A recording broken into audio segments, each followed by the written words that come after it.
going to cover a lot of ground today, but don't get overwhelmed. The journey to financial freedom is a journey of 1,000 steps. The best thing you can do is identify and take the best next step. We hope this workshop helps you determine what that best next step is for you. Speaking of financial stages, we think of financial life as unfolding in 3 stages. The first is financial safety, where the focus is on building a good foundation. Next is wealth accumulation, where we work on gathering resources for the final stage, financial freedom, where we have the money resources we need to do the things that bring joy and fulfillment to our lives. This session will discuss all 3 stages. Let's start with financial safety. When folks are in the financial safety stage, we hear them say things like, I feel like I'm just treading water when it comes to money, or I don't feel like I'm in control of my finances. You may wonder how everyone else does it, or might wish you had a plan for reducing debt. Maybe you need to rebuild your credit. Finally, a common concern in the financial safety stage is wondering what would happen to your family if something happened to you. Here's a list of the best next steps that will take you through this foundational stage. First, create a spending plan. Save $1,000 in an emergency savings account. Save enough in a health savings account or separate savings account to cover your health insurance deductible. Eliminate unnecessary expenses so you can put dollars to work in the areas that matter most. Build and protect your credit. Purchase basic life insurance. And finally, start saving for your future. In other words, retirement. In our Start Smart workshop, we walk through building a spending plan in detail, but here are general guidelines on how much of your monthly paycheck should be dedicated to the various components of your budget. For example, try to keep housing, food, and utility expenditures to less than 40% of your budget. That means you might need to buy a little less house than the real estate agent is suggesting. Or you might need to wait a bit longer so you can make a 20% down payment and avoid the extra costs of primary mortgage insurance or PMI. Also, note that emergency savings is a significant part of your budget in this stage. If you remember nothing else from this presentation, remember that having an emergency savings account is the single most important thing you can do to protect your financial future and build a solid foundation in your financial present. Some things are worth repeating, and the importance of having an emergency savings account is one of those things. Start by setting a goal for how many months you want to allow to reach the goal of having $1,000 in your emergency account. Divide the number of months into 1,000 and save that amount each month. Or better yet, divide 1,000 by the number of paychecks you'll receive over those months and set money aside each pay period. Also, plan for unexpected medical expenses. The math here is pretty much the same. Determine what your annual deductible is for your health insurance and then set a goal for how long you want to allow yourself to reach this goal. Set aside dollars each pay period. Setting money aside is one thing, keeping it aside is another. A good exercise for personal financial discipline is to define situations when you will allow yourself to tap into your emergency savings. This helps you remember that buying gifts at Christmas isn't the same kind of emergency as putting 4 new tires on your car in order to pass inspection. You can build your spending list right in your Money Milestones workbook. Finally, when it comes to cutting unnecessary expenses and digging up dollars for the important stuff, be honest about the difference between a financial need and a want. Review your regular spending and identify the things you can cut. Pay special attention to automatic, systematic charges, especially for apps or subscription services. For example, if you signed up for a streaming service just to watch the latest series, be sure to cancel it if you aren't watching regularly. So how will you know when you're moving on from this stage and into the next? Well, you will have at least $1,000 in your emergency savings account. You will have your debt under control, which means you aren't accumulating new debt and you've implemented a plan to pay down any existing debt. Check out our Living Debt-Free workshop for more on this milestone. Next, you've started saving at least 5% of your income for future goals like retirement. and you've secured basic life insurance to ensure your loved ones would survive if the worst happened. Then it's time to pause. Look back on your accomplishments, celebrate the milestones reached. This will give you motivation to continue on with your financial journey of 1,000 miles.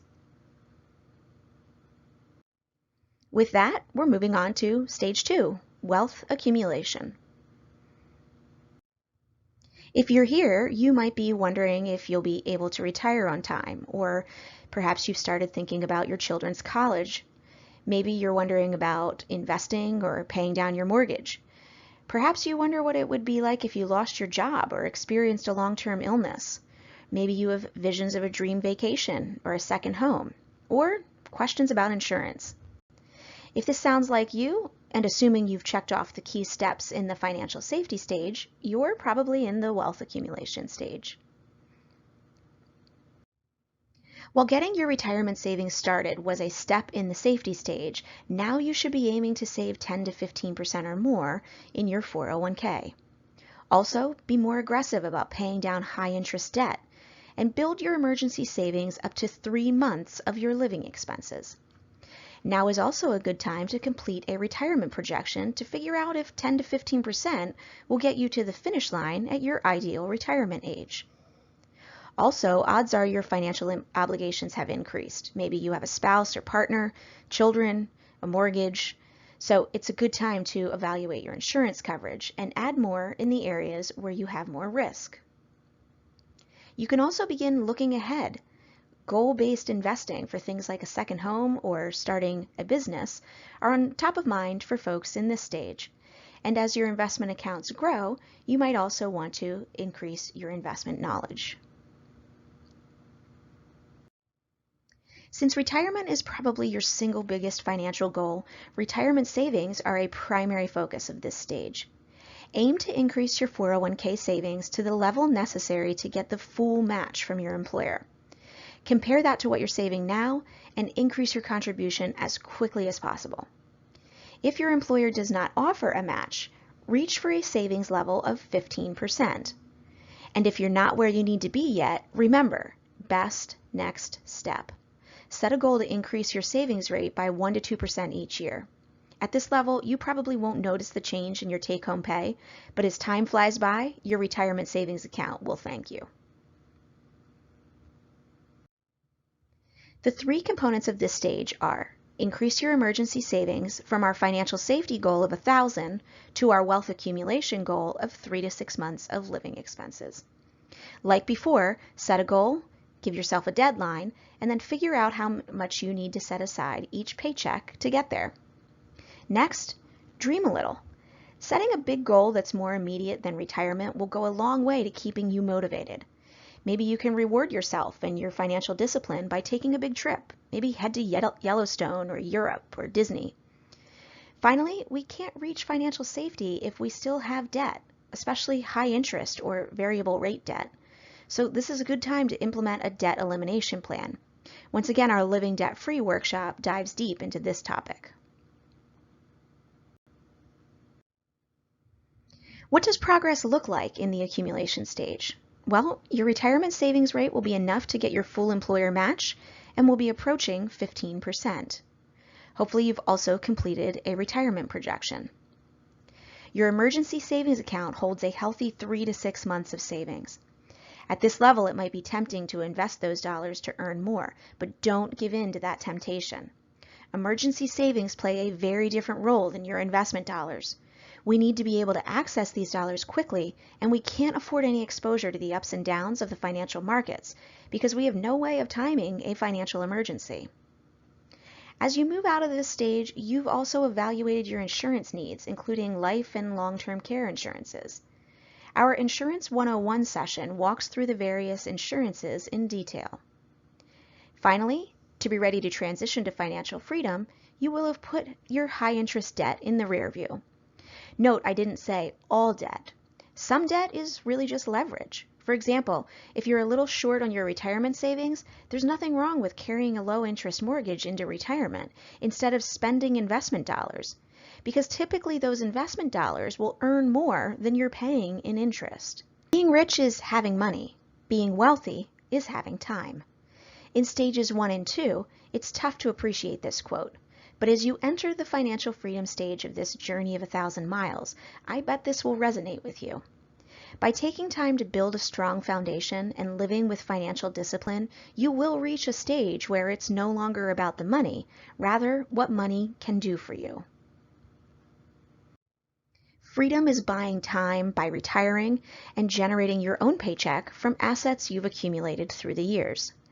It's having resources to prioritize enjoyment and fulfillment for yourself and others, and it's creating a legacy and taking action to ensure that legacy becomes a reality.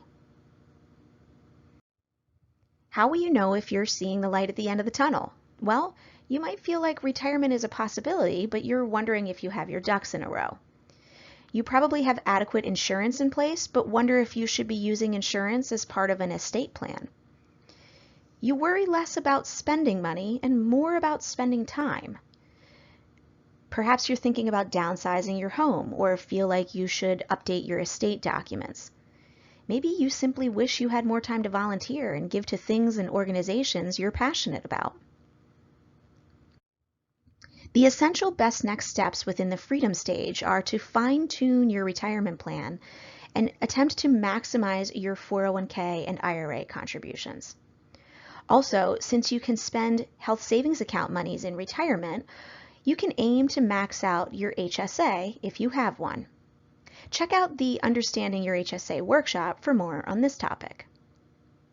Build your emergency savings up to 12 months. Even though this feels like a lot of money to leave in a low-interest savings account, this is a mission-critical part of navigating market volatility when you begin to rely on personal investments for your paycheck.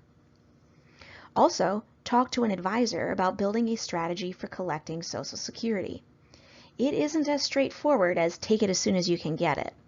Our Social Security Basics is a good workshop to check out.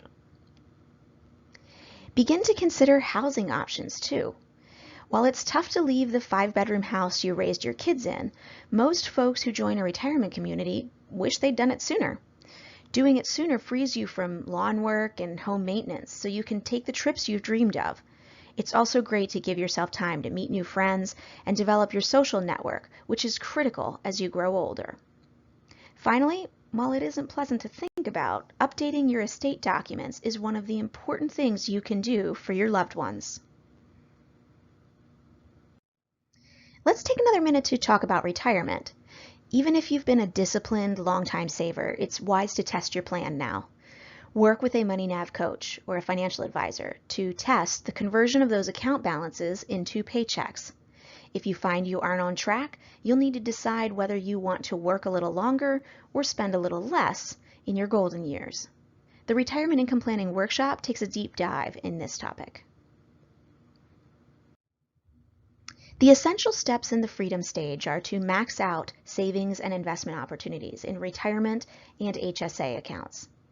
And while most of our conversation has been about planning with money, now it's time to plan for time because you'll have more of it in retirement.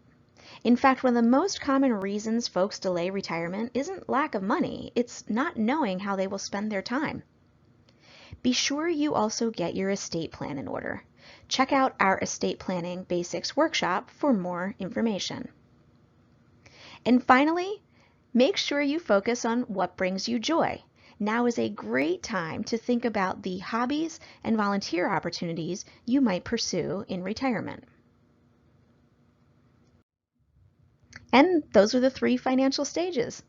I hope you will check out the Money Milestones workbook, which will help you better understand which stage you are in and what steps to take so you can keep your financial journey moving ahead. In closing, I'd like to introduce another fundamental tool that will help you prioritize your own best next steps. We have organized the critical steps within each stage into a financial needs hierarchy. Just like the stages themselves, the hierarchy is based on Maslow's hierarchy, which explains you have to meet your basic needs first before you can advance to higher purpose and more fulfilling tasks. For example, the first time you see emergency savings on the hierarchy, the goal is to save $1,000, but eventually you'll want to save enough to cover 3 months of your living expenses. Similarly, we recommend paying down high interest debt before tackling low interest debt. Another thing to notice is that between paying down high interest debt and low interest debt, the hierarchy encourages you to focus on saving and investing. This is our way of identifying those best next steps for you to take. With that, we're back to where we started, with a focus on just the best next step. Google is full of advice, so are family and friends, but not all advice matches your situation.